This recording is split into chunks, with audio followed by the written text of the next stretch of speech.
Thanks, Kieran, and thanks to everybody for staying on after lunch. I don't know about you, but the carbs knocked the shite out of me. As Kieran has said, for those of you who don't know me, my name's Seán Byers. I work for a wee outfit called Trademark, just based down the road, who's involved in political education, anti-racism and anti-sectarianism and new economics. And I'm also on the board of Guinan. Kieran and Fergal gradually, over time, reeled me in, and now I'm implicated in all their planning, but I'm glad to be part of it. I've been given the task of putting a few questions to Joe Guinan on your behalf. Joe heads up an organisation called the Democracy Collaborative, which they describe themselves as a think-do tank, working towards economic system change. And it's a think-do tank because they don't just generate the ideas about how the economy should be organised, but they look to put them into practice. And they are putting them into practice and action, not just in the United States, where he's based, but around the world. Joe's one of the sharpest fuckers I know. So those of you who've already had a chance to speak to Joe will see that there's a lot that we can take from his analysis of what's going on in the world and how we can respond.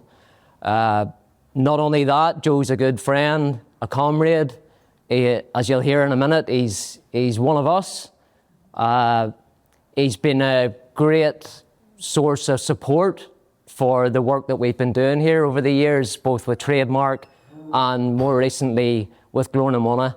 And that's both public support, but he's also been working quietly behind the scenes to introduce us to opportunities that we wouldn't have otherwise been able to access. So look, we're really, just to put that on the record, we're really grateful for that, and we're glad that Joe's been able to come over and spend the weekend with us. So to kick off, as I said, Joe is one of us, and he has a really interesting backstory. So I'd just be interested if you just tell people a bit more about yourself and where you come from and how do you end up where you are. Yeah, thank you, Seán. Thank you very much. And just to begin by saying thanks to Guinan for arranging to have me here. The reeling in is a familiar feeling. It's been happening to me for the last couple of years, but I'm delighted to be in solidarity and comradeship and collaboration with Guinan and with Trademark Belfast and others. And it's been a great pleasure to be able to come back to Belfast on a regular basis in recent years. As Seán mentioned, I'm the president of a think tank, a think-do tank, the Democracy Collaborative. I'm based in Washington, D.C. For my sins, where I've lived for about 25 years in the belly of the beast, the imperial capital. But I'm not from there, and I'm not used to talking about myself in these settings, so it's interesting. But this is as good as one as any, really, because I suppose the two things I would say about myself and my own background that brought me to this work are as follows. To begin with, I'm a child of the Irish diaspora. I'm a Northern Irish diaspora.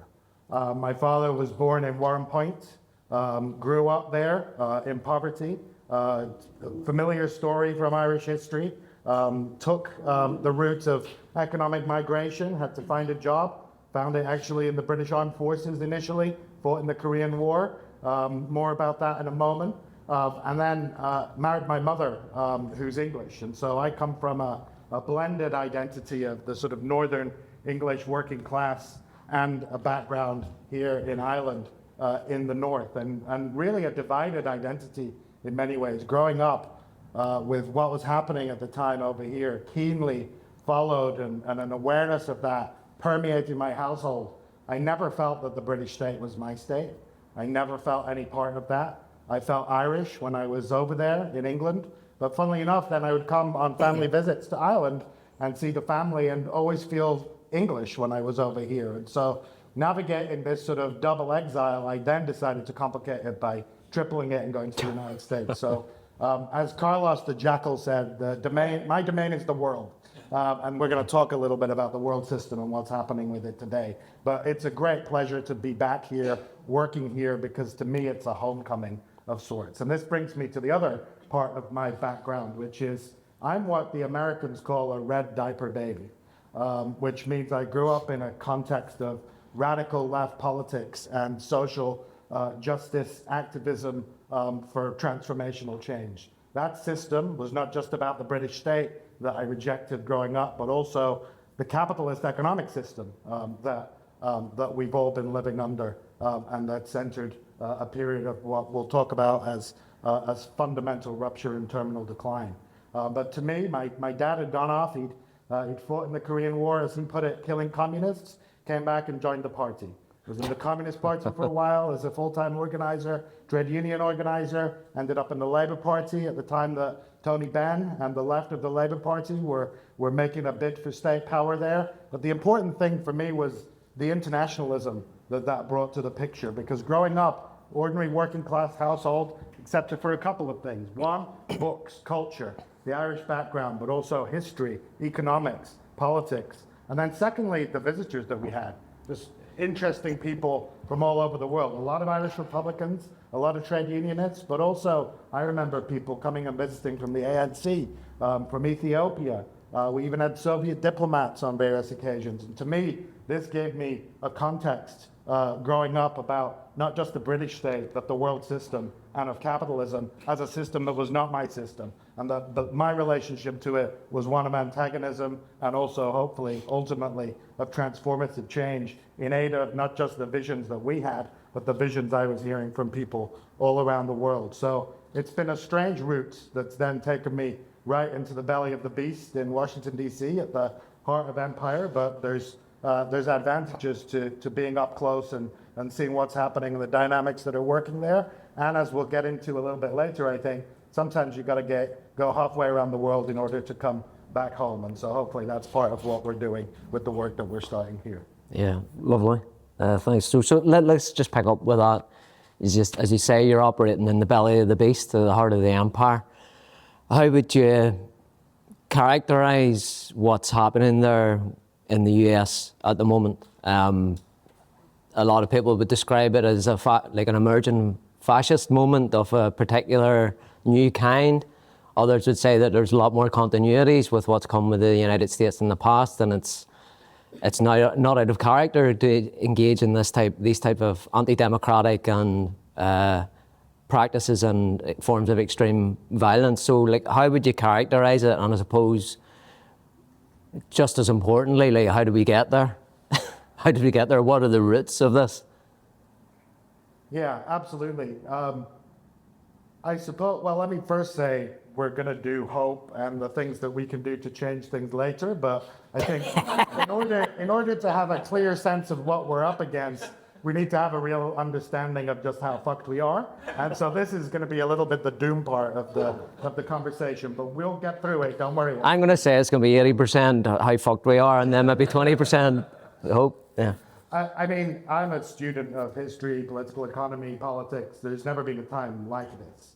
At the same time, it didn't come out of nowhere. I think the first thing to say about the Trump moment, and in particular, this second Trump administration, and by the way, I'll do this in a personal capacity, so this is not my organization speaking. The Democracy Collaborative hat is off. This is just me talking to you about what I'm observing in Empire, right? And basically, even compared to the first Trump moment, we're in an extraordinary situation now where democracy is really, in many ways, being transcended before our eyes. We're entering into a post-democratic context. The rapidity and pace of the rise of reactionary change in the United States is breathtaking at the moment, and that's no accident.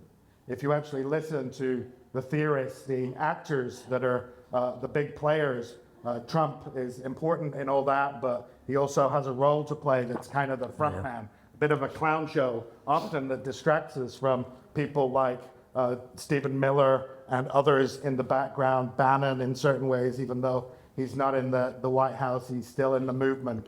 And Bannon, said very importantly, the strategy that they're pursuing is one of flooding the zone.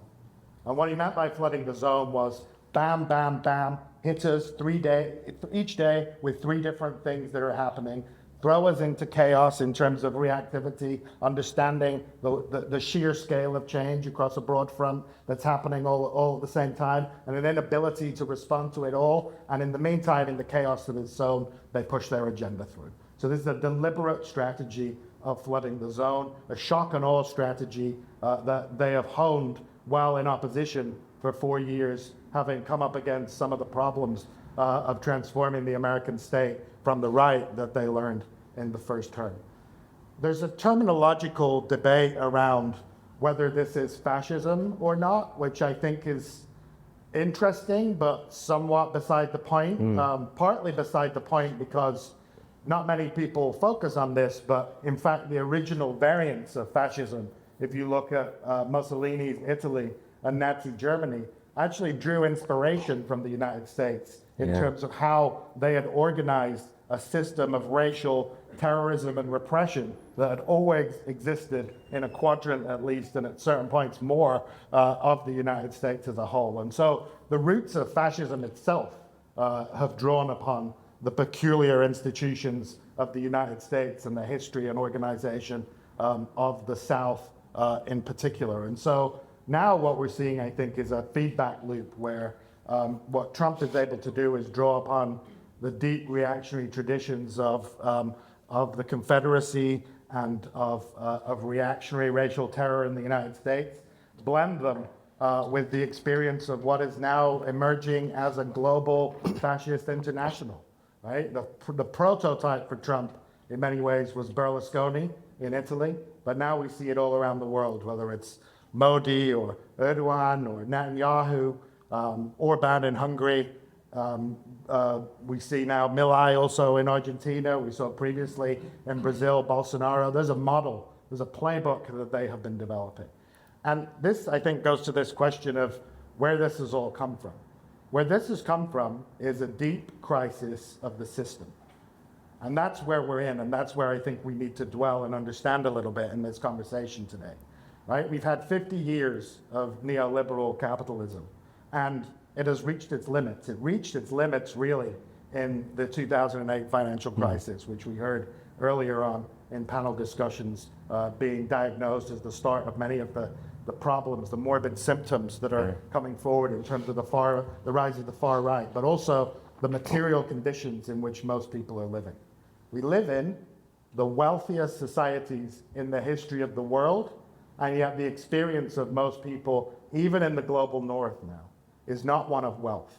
It's not one of abundance. It's not one of the enormous productive capacities, even within ecological limits and balance, that are available to us. Instead, it's a cost of living crisis that is functioning in many ways. What we're seeing, I think, in the global north now is the experience that many countries in the global south had in earlier phases of the development of the system under the boot of the World Bank and the IMF, a structural adjustment program downwards of living standards, and it's just beginning. And this relates to the previous panel that we were just talking about as well. This is the green transition, right? A lot of people have assumed that there was, if only we work hard enough and we understand what's happening with climate, that some kind of Green New Deal is going to be possible on a win-win basis. And there may have been a possibility for that, but let's be real. Capital is not interested in that win-win.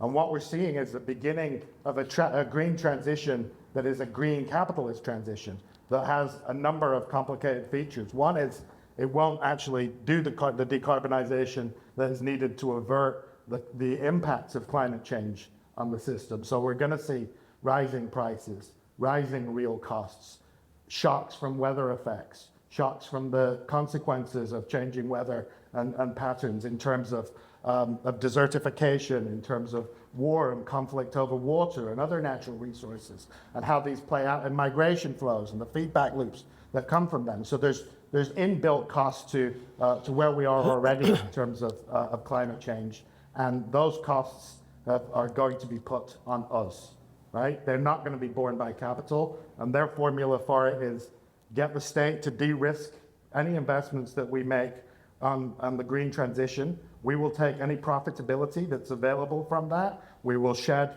any costs that are associated with that, but we're also not going to do it in such a way that it's actually going to fundamentally resolve the underlying problems. And so we're going to have all the real world impacts as well as the financial impacts of climate to deal with as well. So within this context, what do you do? If you are the right, this was your model, you've been largely in power, even with some token center-left governments around the world, Bill Clinton, Tony Blair, Schroeder in Germany, Jospin and others, right? But what that really was a kind of ameliorative sort of center-left triangulation with neoliberalism that skimmed the surplus that was available at that time and redistributed at the margins at a time when there was growth, so you could still have capitalist profits and a little bit of crumbs that could be distributed from the table. We're not in a growth dynamic anymore. We're in a zero-sum and potentially worse dynamic. And within that, the rulers of the economy, the rulers of the system, recognize that it's not possible to manage and sustain that on the basis of redistribution because the growth isn't there to do it, and they're sure as hell not going to pay for it out of their profits, which would be what a Green New Deal would require.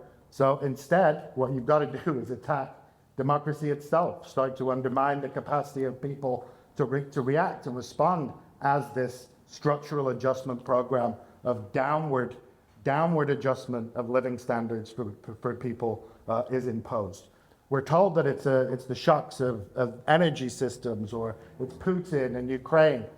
Don't believe it. That's the cover for a process that is going to be deepening. And that's the context in which the right have decided that they need to exit from many of the arrangements and balances of the previous system and begin to put in place system change from the right. And the reason they're doing this, and again, this was touched on in previous panels, is because of a wholesale failure of the left, broadly speaking, progressives, broadly speaking, to understand the systemic nature of the crisis that we're in and to respond with answers commensurate to the level of the problem.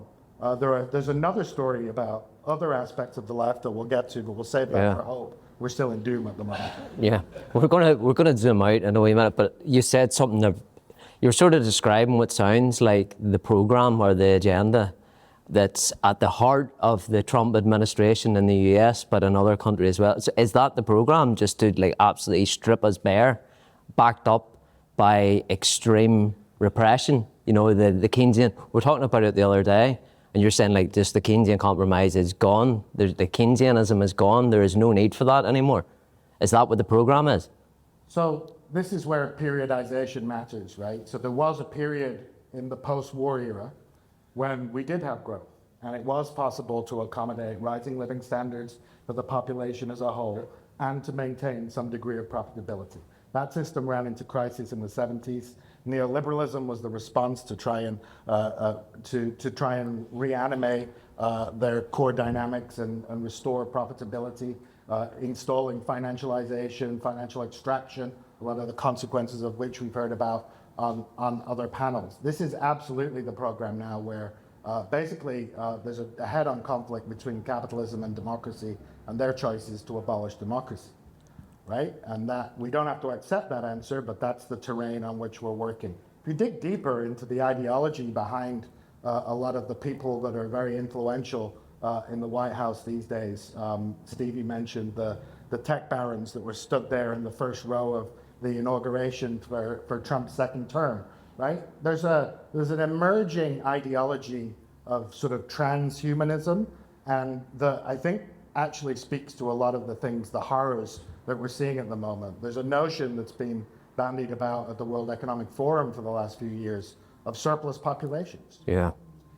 Right? And Gaza is a surplus population, right? And in Hurricane Katrina, in a different scale, in a different time frame and period, also the population there was a surplus population.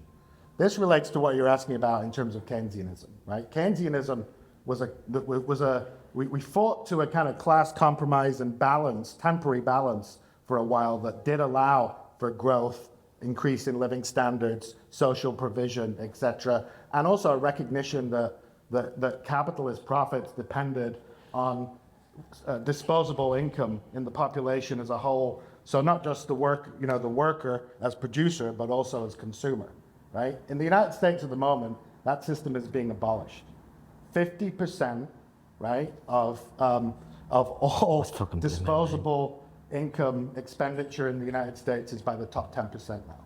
Increasingly, the bottom 50% are becoming the beginnings of a surplus population. Yeah. If you layer in AI, robotics, automation, there's a vision of running a future planet in which the rich and the super rich, I'm talking about here, the billionaires, get to retain their wealth.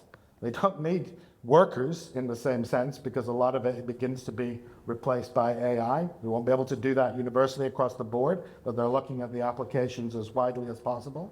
There's a militarization and a fortification that then takes place, a retreat behind barriers and militarized compounds. And then there's a repressive force that's then deployed to deal with surplus populations. And that's the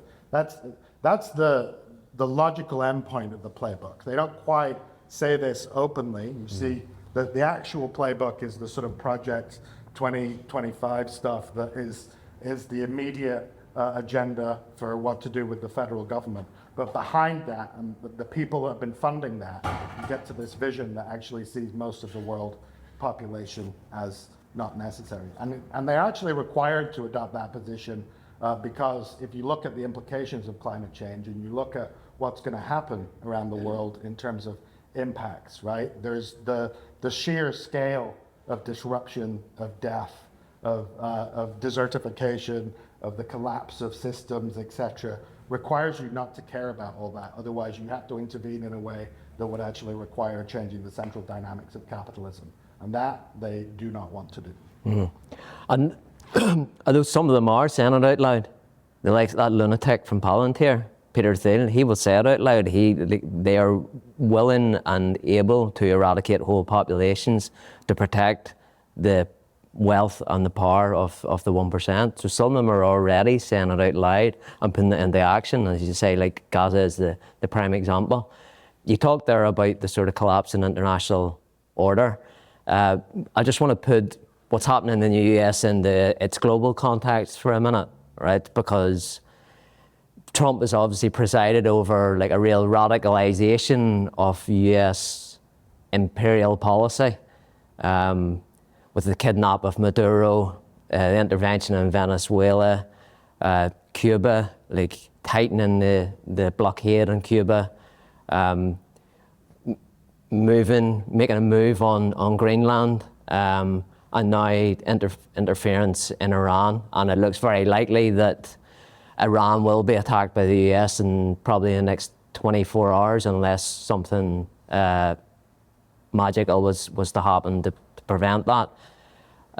So what's the logic behind this new aggressive, extremely interventionist dynamic within the Trump administration, considering he came to power promising a much more non-interventionist approach, like an end to endless wars and the rest of it. So what's the logic behind it? Obviously there's domestic factors, domestic considerations that he's making in terms of the Epstein files and his approval ratings and midterm election approaching. But is there, on top of that, is there a broader geopolitical and economic logic to the approach that they're taking?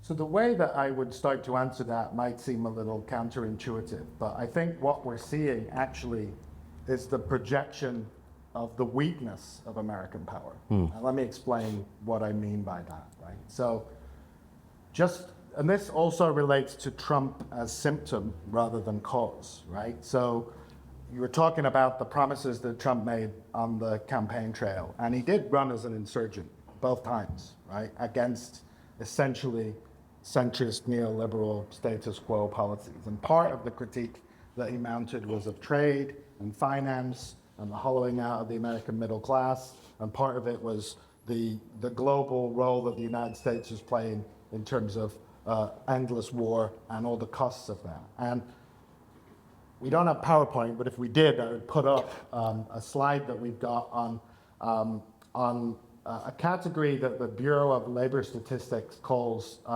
production and non-supervisory workers in the United States, which is 7 in 10 of all US workers. So this is the overwhelmingly, this is the US labor force. And if you put up on the graph the line of median income for production and non-supervisory workers from 1970 until the present, in real terms, adjusted for inflation, most American workers have not had a real terms pay increase since Richard Nixon was in the White House in 1972.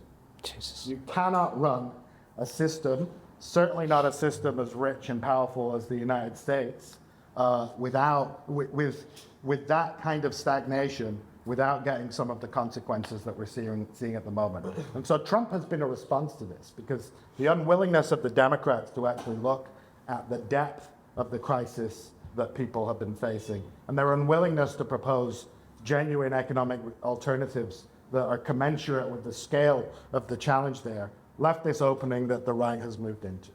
Now, Trumpism is not coherent, right? It's not one thing. There's a blend of forces there. The Bannon wing is the sort of the brown shirts and the sort of Proud Boys and the insurrectionist street army that's being assembled, and unfortunately many of which are now incorporated into ICE, a paramilitary force that's being deployed against American cities, and you've all seen some of the consequences of that over recent weeks.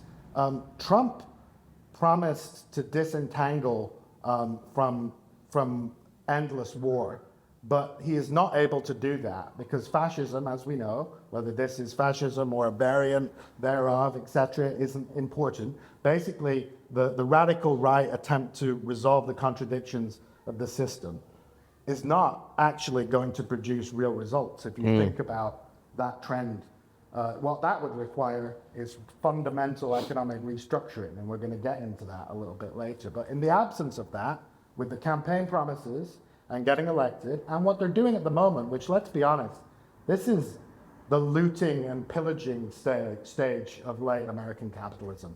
The amount of money being made at the moment by the billionaire class around Trump, including his own family, is absolutely astronomical, right? Trump himself is estimated to have made about $1.5 billion just this year while he was president. His family around $5 billion. If you look at the investment Elon Musk made in Trump's election, $250 million in campaign contributions to fund the Trump campaign. That was a great investment in terms of the return that Musk has. So there's a wholesale transfer, there's a hyper acceleration of distribution upwards that's going on in the system at the moment. And if you then have the angry base, right, which was promised something different on trade and finance, and yet all they're seeing is you've got to distract them. And again, we talked about this in the previous panel discussions.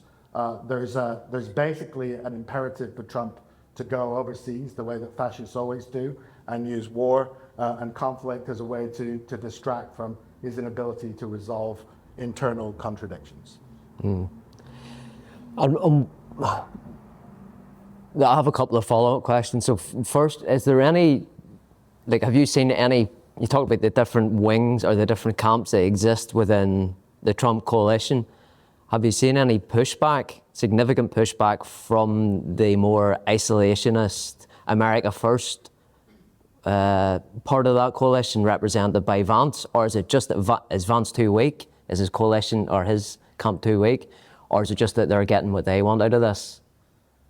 Vance is bought and paid for by Silicon Valley tech money, and for all his kind of hillbilly elegy pretense to be a good old boy from Appalachia, was educated at Yale, is out of hedge fund money in Silicon Valley, and is fully bought and paid for by the tech barons, right? So I think a lot of people misunderstood Vance's position. The position that I think you're describing is more Bannon, but also people to, if you like, and it's funny to use these terms, but to the left of Bannon on economics within the Trump coalition, right? This is the Marjorie Taylor Greenes, right? She has not survived in Congress. She's left, right? She was a tribune of Trumpism who has basically split with him, and then who knows why, maybe someone whispered in her ear that it was in her own best interest to shut up and move aside, but has left Congress, like out of cycle, right? Quit, said I'm going to stay for a few more months to get my pension locked in, and then left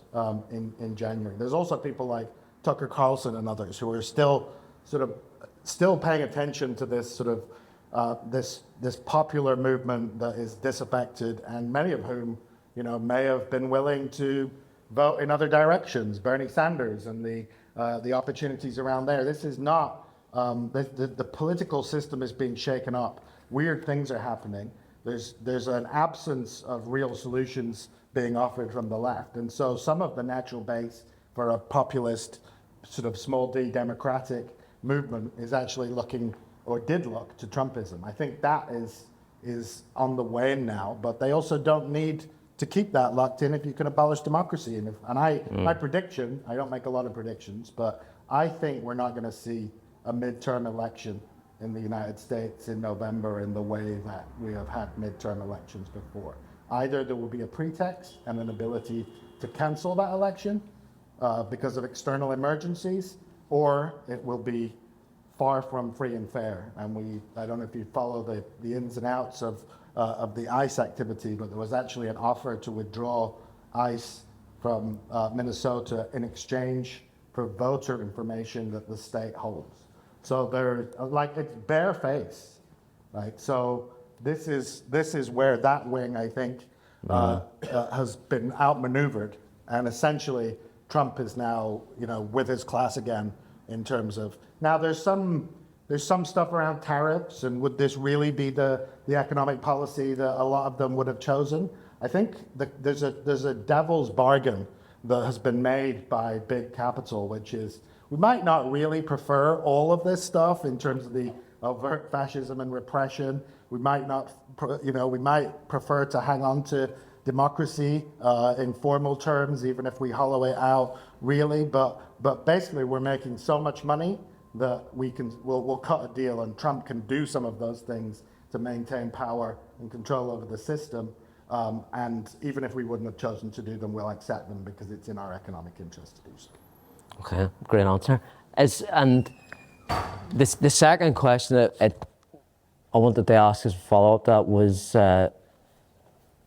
is it giving Trump's administration too much credit to suggest that there is a broader geopolitical, geostrategic logic to this more aggressive imperial policy in terms of them recognizing that China can't be defeated, right? So let's stay in our lane, consolidate what we have in the Western Hemisphere through the Dunroe Doctrine, and we'll redivide the world on those terms. Like, is it giving them too much credit to suggest that there's that logic playing out?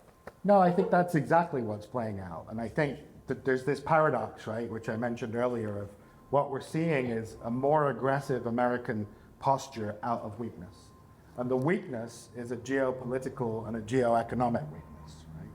The race for economic supremacy has already been lost in terms of production to China, right? You cannot hollow out your economy through financialization, globalization, free trade, neoliberalism, hollowing out state capacity, et cetera, and still be the workshop of the world that the United States was in 1945, right?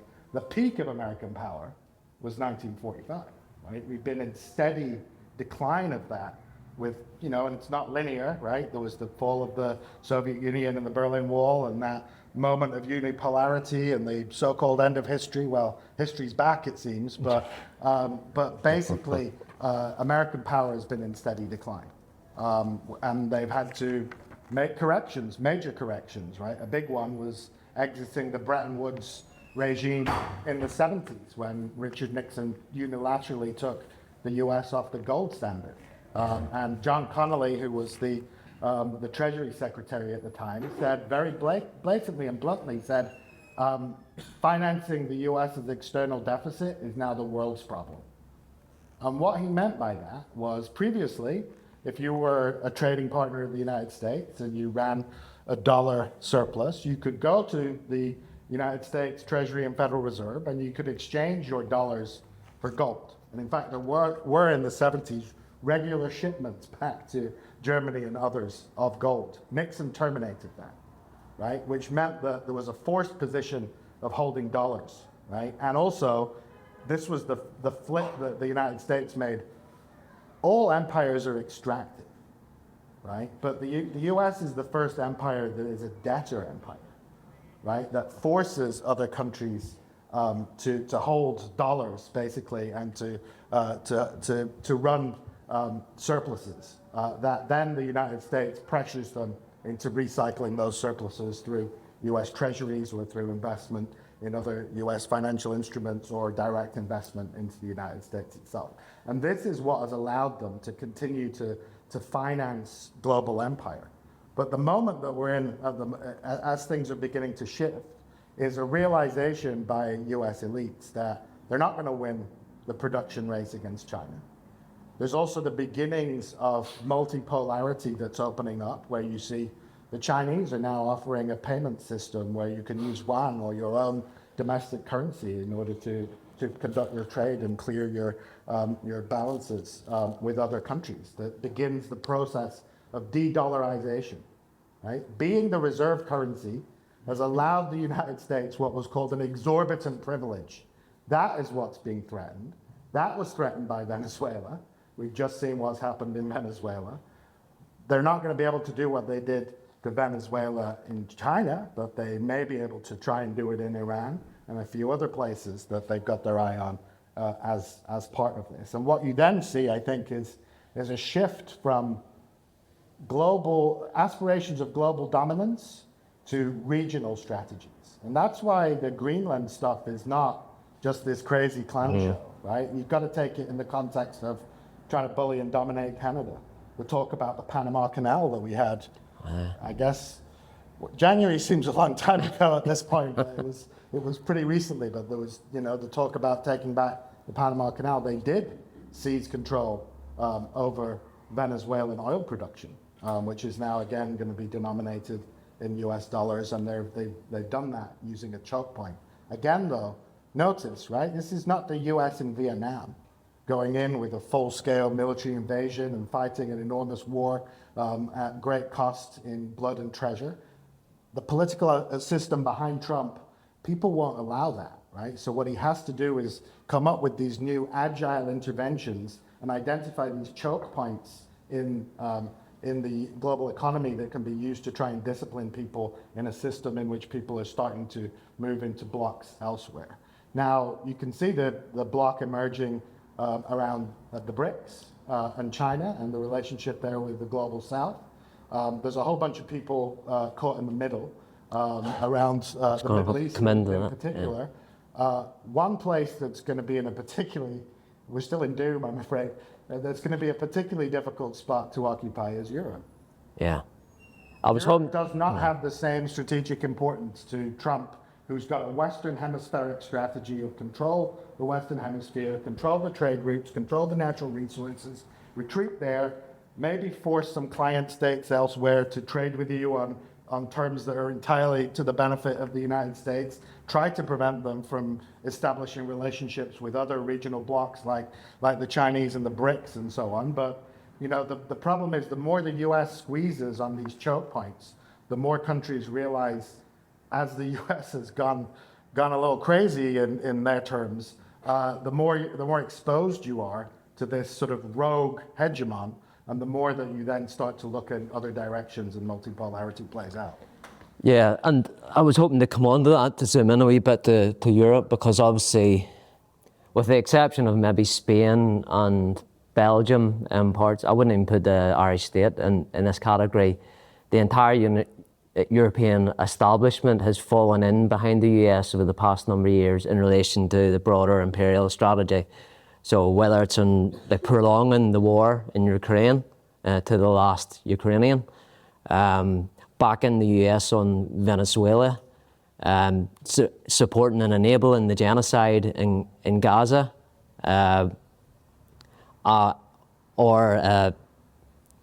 are the three main ones. Iran as well, backing the US and Iran. But now the US administration has turned, and at each stage, Europe has deepened its dependency on the US, and now the US has turned on Europe, and you see these images of European leaders scrambling to China to make fucking pathetic, groveling visits to Xi Jinping in the hope that they'll come to their rescue. So What do you think is the prognosis for Europe in the next year or years to come?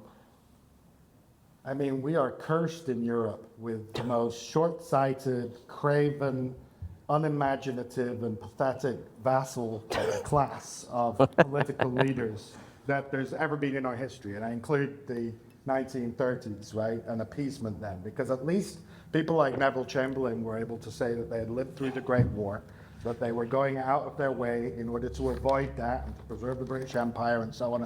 There is no grand justification or excuse for what is basically one of the worst bets geopolitically that's been placed in a long-term sense in history, which was the European idea that an Atlanticist sort of subservience to the United States would leave them protected under a security umbrella and would allow them just to go on building towards the kind of living standards and copying of the US model increasingly in many ways. And that has led to this position now of just abject failure in that regard, right? It's a very dangerous moment for Europe.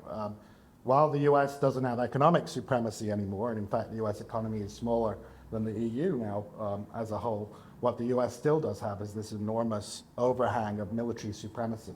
And the reason we're in such a dangerous time is that as the economic and soft power possibilities for the US are withering and disappearing, the temptation is to use the stick, to use it or lose it in terms of military supremacy, because you can't maintain military supremacy over time unless you've got the economic underpinnings of that. And so that is a diminishing resource, an option for the United States in itself over time. Europe is going to be in a very, very bad position here, where basically we're going to see attempts by the Trump administration, maybe subsequent administrations, to just bully Europe into less and less favorable terms of trade and economic arrangements, more and more financial extraction in favor of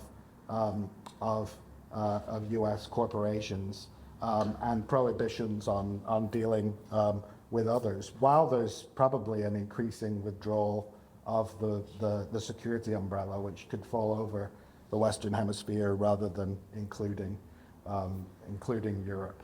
I have to say, on Ireland, Yeah. there's a particularly dangerous moment ahead, where if you look over the next few years, what you see is, I was just looking at the data on Irish GDP per capita, second highest in the world.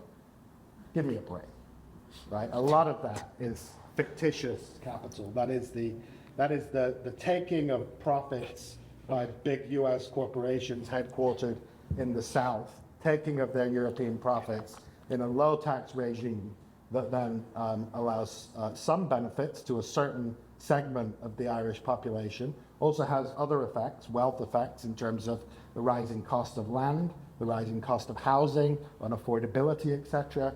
So the economy in the South sits right on the fault line between the United States and Europe. And there's going to be an economic and financial crisis at some point when Trump, as he's highly likely to do, picks up the phone to the executives of those big American companies and says, no, now you need to come back on shore. And there's, as far as I can tell, zero preparation for what will happen to the economy in the South. Now, what if that happens at the same time as Nigel Farage becomes Prime Minister in Britain, which is what the polls are suggesting at the moment, and Britain begins to withdraw resources through hyper-austerity that flow here to the north? And what if this also happens at a time when France, Germany, other countries where the far right is in pole position? So you can, again, we're still in doom. We've got to shift, I think. We're going now. We're going now. But there's a perfect storm for Ireland that's being created, but there's a huge advantage that you have, which is there's still formal neutrality.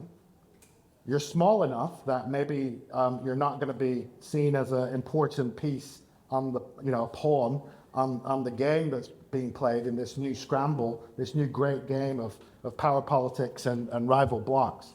What if you put your heads down and actually did some of the work that we've been hearing about already in terms of building something new, and try and ride out the bumpy ride that we've got for the next couple of decades, and thought about what a genuine alternative path for Ireland, for an era nua, might look like in the context of all these certainties collapsing around. Yeah, so we're on to hope. Lovely. In that context, and I'll finish with this, and then I'll maybe throw it out if we have five or 10 minutes to spare. I'll throw it out there. Like the work that you bring it back to the work that you do. In that context, a lot of the work you do is to give people hope that an alternative economy and another world is possible, and doing so in a really practical, concrete way. So in the context that you were talking about that we find ourselves in Ireland, what is it why is economic democracy important? And what do strategies that you work on, such as community wealth building, what do those types of economic strategies offer in terms of future-proofing our economy, future-proofing our communities, building that resilience, and also trying to prefigure the building of a different type of Ireland? So the reason we talk about a systemic crisis rather than just an economic crisis or a climate crisis or a social crisis, and the term that has been brought up, I don't use it a lot, but I see the value in it, of a polycrisis. That is a crisis of the system itself. The ordinary adjustments within the terms of that system are not going to let you escape. And so the trajectory we're on, that we've just been dwelling in, is clearly a downward one, right? And if you dig into that one level deeper, it's really the way in which the economy is fundamentally functioning is working in a certain way that's driving all of the things that we've just been talking about. So to put this in a nutshell, right? We think we've got growing economies, and even when we do see in better times headline growth, what does that growth really mean? What does it represent, right? If interest rates go up, and therefore your payments to your credit card company goes up, that appears in GDP as an increase in economic activity in financial services. GDP growth, that's a good thing, right? Actually, no. That's an increase in extraction, right? If you also look at the trajectory of the sectors in the economic system, what we've seen, and people call it financialization for a reason, is a growth of the FIRE sector, right? Finance, insurance, real estate, right? And as that becomes a growing share of the economy, so the rest of the economy is paying into the FIRE sector, you look at who owns the FIRE sector and who the beneficiaries are, the FIRE sector pays out in an even more concentrated fashion than the economy as a whole. So if the economy as a whole is paying more into the FIRE sector, and the FIRE sector is paying in an even more concentrated fashion, that's the basic fundamental dynamic of inequality, financial extraction, and the thing that is creating billionaires in ridiculous amounts of time, and that's also gutting and hollowing out our living standards, driving up through financialization the costs of things that shouldn't be commodities, like housing that we need to live in rather than as investments, et cetera, et cetera. So that fundamental, and we could do that, we can show the data. In fact, one project that the Collaborative and Trademark is looking at the moment is to stitch together the data from Northern Ireland and the South, and to do an analysis of financialization and extraction for the island as a whole, which I think might be a really interesting set of results and data for us all to look at. So what all this says is, in order to change course from the disastrous course that we're on, which I hope we all agree is not looking great, that we need to look at the fundamental relationships, institutions, processes, and dynamics that are at the heart of the economy, and figure out how we begin to change them in ways that don't just say what they said in the post-war period, let's let capitalism do its thing and we get some growth and we tax them and then we use the tax to redistribute, blah, blah, blah, right? But what if instead we said, no, we're going to start changing who owns and controls the economy in a fundamental sense, what the basic units are, not big privately traded multinational corporations, but worker cooperatives, land trusts, public banks, commons management systems, all sorts of different ways in which we can start to change from the bottom up the ownership and control of capital. And this is what we at the Democracy Collaborative spend most of our time doing when we're not spreading the message of doom around the world. It's really, it's born of a recognition, and I see it here today, and I see it everywhere I go, whether it's the deindustrialized Flint, Michigan, or it's the woods of Vermont, or it's the native reservations among the redwoods in Northern California, or it's black communities in central Atlanta, all places that I've been and we've been working in recently. There's an extraordinary explosion of community innovation from the bottom up, in which people, like, you don't need to look to me for answers on this. The answers are already here in all the other panels. You just need, all I do is put a wrapper and a frame around why you actually need to do even more of what you're doing, do it faster, and take yourselves even more seriously in what that is, and think about ways in which the community can self-provision and provide and produce for itself, right? The heyday of globalization is over, right? You can get caught in a great power regional game, or you can think, you know what? Aranua, maybe there's some old promises that were made about Aranua, and if you go back to them, and I did earlier, I think there's an extraordinary heritage to be drawn upon in Ireland in precisely the direction that you need to go in. I was looking at the democratic program of the First Dáil, right? Here's what it says, right? We declare that the nation's sovereignty extends not only to all the men and women of the nation, but to all the material possessions of the nation's soil and all its resources, all wealth and all wealth-producing processes within the nation. In other words, no private right to property is good against the public right of the nation. It says, wherever the land, the mineral deposits, and other forms of the production of wealth are wrongly used, listen to this, Lord Shaftesbury, or withheld from use to the detriment of the Republic, then the nation shall resume possession without compensation.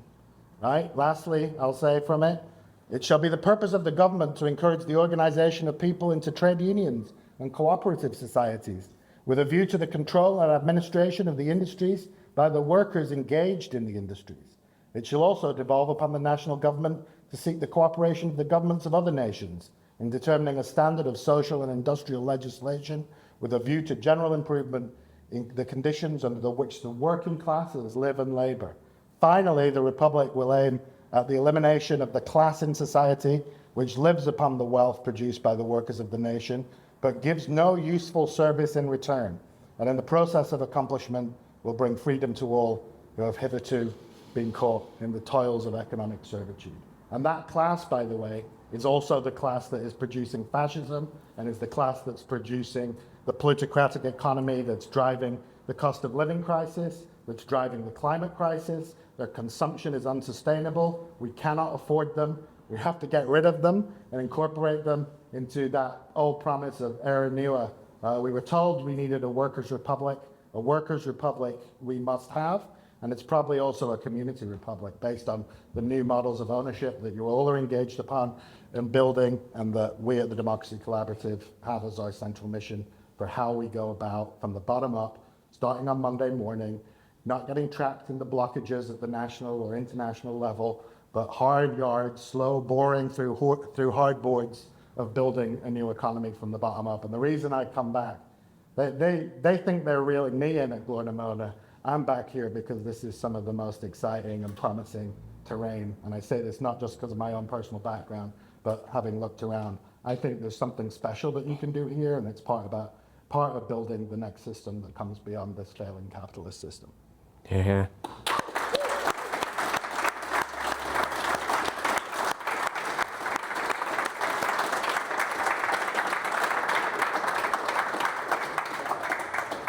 It's powerful, Joe. Do we have 5 minutes, Karen? We have 5 minutes. We're just going to throw it out there in case anybody has any questions or comments for Joe. Yeah. Thanks, William. Joe, just a question. You talk about a few different things. You talk about Trump and then political class around him, and then talking about America's power, America being the nation state, and then also about surplus populations. So just thinking about that and the role of American multinational corporations, you know, Silicon Valley, for example, and their power. So I'm wondering in this future that you see who's the kind of tension there, you know, between the wealth that people like Trump build around them and those multinational corporations, and to what extent the nation state becomes, like the 50 states, for example, how much of that is surplus to requirement, you know, and surplus, and how important that model of the nation state continues to be for that project, or perhaps not. And so if we're looking at a different form of power beyond that, with this class who says are thinking about, you know, building fortresses around them, thinking about climate change, just that, I suppose, tension really between the nation state and continuing to prop up America as it is, but maybe a different model of power. I think Trump kind of fancies himself a sun king, or a Peter the Great figure, or Napoleon, or I think that he sees himself in world historical terms as an agent of change, and probably of the transition from the American Republic, such as is left, to a form of empire at home and abroad that relies on repression, that codifies the class stratification of the United States. They haven't, even though we can see that they're operating from weakness, that's not how they explain it to themselves. They still have, and even if the ambitions are hemispheric rather than global, they'll be very reluctant to let go of the power of the US state, even at the same time as they're hollowing it out through their enormous assault on the administrative state. It's not just rolling back, what Biden did on climate, it's rolling back what Teddy Roosevelt did in the progressive era in terms of parks management systems, and letting go, of Mr. Ranger from Yogi Bear, right? And all that stuff is being stripped away, right? Because they have no use for it, right? This was part of state capacity building. They want a weak state in terms of its ability to discipline capital, but the repressive power of the state in order to, so they will, I think, want to hang on to the American nation state. What may start to happen is the beginnings of a conversation around not just a reanimated federalism, but a secession movement. You won't see it immediately because the big challengers that are standing up to Trump, and I'm thinking about Pritzker in Illinois or Newsom in California, their aspirations are to be president of the United States after Trump, right? Rather than, Newsom doesn't want to be president of an independent California republic because he's already kind of that. But somebody who comes after him may start to articulate the case, what the hell are we doing stapled to these guys that are having increasing difficulties in realizing their program? Why don't we start to go it alone? So the US just pulled out of the World Health Organization. California signed back up, right? You're starting to see as the US federal government withdraws its support for the already appalling patchwork network of medical provision that states are coming together to plug the gap. And there's even within the US Constitution, to the extent that it's still going to be operative, means of interstate compacts in which the states are going to increasingly come under pressure from below to fill the gap and to, in many ways, provide a layer of protection against the federal government. You saw the beginnings of this start to emerge with the mobilization of the National Guard in Minnesota, which could easily have become a standoff between the National Guard and ICE. I think these are the ways in which it's going to move there. I think there's some real questions about the importance of the nation state versus regionalism, bioregionalism, confederalism, localism, bottom up. We talk about this all the time. I'm all for taking state power if we can and using it for some of the things that would need to be done in terms of planning and the green transition. I'm just worried that we might not be able to do that, and so we can't put all the eggs in that basket. And so let's also have non-state communitarian options that allow us to create what my friends at the People's Network for Land and Liberation would call liberated zones and lifeboats. And I think, over time, I used to be 100% take state power, change the system guy. I'm starting to move more towards a 30%, 40%. Let's start to put a foot in the other, spread our bets a little bit and think about liberated zones and lifeboats and how we survive this, even if we are not in a position to take state power across, the big countries of Europe. So I don't know if that answers your question. Just don't go too far that direction. Stay here. The white BMW flag on hand here, so must be yours started. The white BMW, you don't think somebody convinced somebody in here, I think Niall wanted to come in there and ask a question, and then we'll look to wrap up. If that's all right, folks. Just a question on sort of five practicalities. I mean, appreciate the compliments that you give we. I'm saying we in the broader embryo. I did like in terms of what we have done in terms of pre-figure, really showing how you can begin to build a movement. Been able to link that to a wider full frontal manoeuvre in the state in terms of dram jar campaign and stuff like that. In terms of organising locally, we can do all that, but we are completely and wholly dependent on sponsorship, either from the state or philanthropies in some way. How do we begin, and I talk about cooperatives and stuff like that, how do we begin to keep wealth, generate wealth, but outside of being subsidised by the state? And again, within the cultural context of our people were skint there for 40 years, where they didn't have any money, we're the poorest of the poor, and have just come out of conflict, and all of a sudden our people can go on holiday to Lanzarote and stuff. That's only 15 years old, so go back and say to people, by the way, you're just doing okay now, but we might need you to put your money in the central pot here, and you might be able to go to Lanzarote next year. So how do we begin to win some of those cultural arms? How do we generate the money, and how do we become less dependent on the state? And any examples that you have from some of those other demonstrations we actually have throughout the world? What's the thing about the guy asking, the traveller in the Irish countryside asking for directions, saying I wouldn't start from here?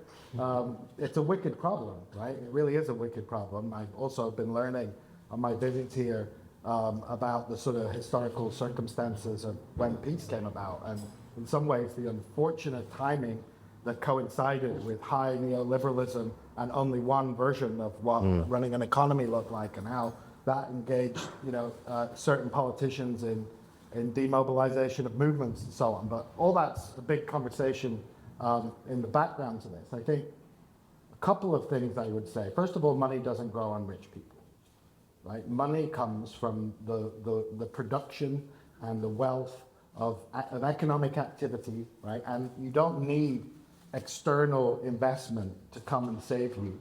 You need to think about what are the needs and what are the resources that already exist in place, and how can we being the community sector, being the left, being to the extent that we can get our democratic representatives to engage in this, the local state, etc., begin to matchmake between those needs and those resources in ways that create recirculatory economies rather than that dynamic of extraction that I was describing. And so I don't think the state is the answer, but it's one place to start to look, right? Wherever I go anywhere, usually about a third of the economy is already potentially susceptible to democratic economic control. If you really think about public health, education, higher education, all the functions of local government, all the procurement, all the economic footprint that all of that has. I happen to know, because of the 2022 report that we did on community wealth here, and looking at the data, we've got an even larger public sector to work with here in the north. That's got disadvantages politically and some of the things that we've been talking about, but it also gives you an opportunity to begin to use the economic footprint of the public sector to generate some of those flows in ways that will begin to develop new business enterprises, social enterprise, the work of the development trusts and the stuff that Charlie and many of his organizations are engaged in, the need to build co-ops, which Trademark has been propagating. On the how to sell this to the people, if you've got answers, you need to come and tell me, but part of it was in a previous discussion on an earlier panel around, what was it, the sort of the inconvenience issue. Well, we're going to have to do a better job of conveying to people the future that our current rulers have in store for us, which actually doesn't include holidays in Lanzarote and may not include the ability to feed and provision our own families. There is a structural adjustment program downwards, and that is the direction of travel. People aren't going to want to hear that.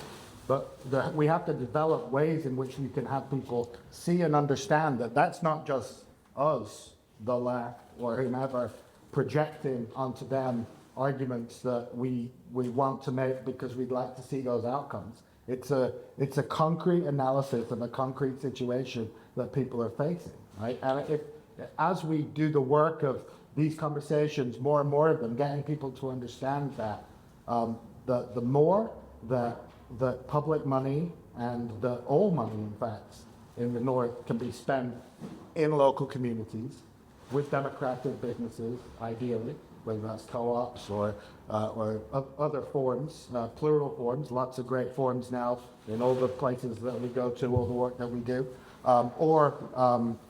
figuring out the sort of the basic needs meeting capacities of the community and starting to match that with those enterprise forms. I think that's how we have to.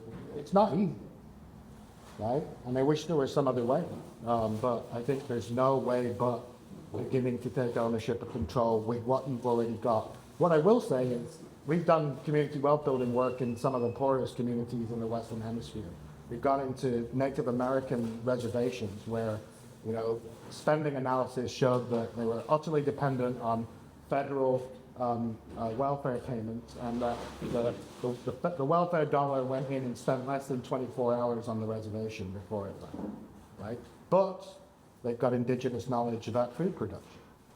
They've got ways in which they could build their own housing rather than being dependent on big corporations coming in and doing it and sucking all the wealth out. And so similarly, I think there are skills, there's a base here, and in particular, a sense of community that also relates to the language movements and so on that could allow you to have advantages in beginning to build this community-based economy from the bottom up. But there's no shortcut. It's going to take us decades. We're going to have setbacks. And it's all going to have to be accomplished within a context of being on a rapidly downward moving escalator, which is the system around us. So no easy answers. What we shouldn't do is what Martin Luther King warned about, which is incorporate our people into a burning building, which is what the current system is. Thanks, Joe. I'm glad we've finished on that question now because it feeds into the planning type of conversation that Glornamona are looking to have after this, and I hope some of you will stay for that.